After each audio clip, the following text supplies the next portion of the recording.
खबर शामिल करती हैं लाहौर से प्रेस रिपोर्टर मुजफ्फर उमर की रिपोर्ट के मुताबिक capital city police officer, Lahore police, पाक आर्मी, रेंजर्स का मुसलसिल दूसरे रोज मुश्तरका फ्लैग मार्च शहरियों की तरफ से कोरोना वबा से बचाव की हुकूमती हिदायत पर अमल दरामद यकीनी बनाने, मार्केटों बाजारों में कारोबारी औकात कर और कोरोना SOPs की पाबंदी का जायजा लेने के लिए CCPO लाहौर एडिशनल IG गुलाम महमूद डोगर की क़यादत में आज शहर में मुसलसिल दूसरे रोज फ्लैग मार्च किया गया।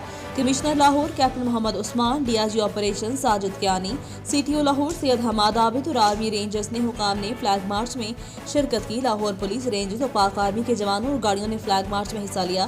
फ्लैग मार्च टाउन हॉल से शुरू होकर माल रोड, नीला गुंबद, पेनोरामा सेंटर, गड़ी शाहू, कैनाल रोड, मुगलपुरा समेत मुख्तलिफ शाहराहों से होता हुआ शालीमार लिंक रोड पर इख्तिताम पजीर हुआ।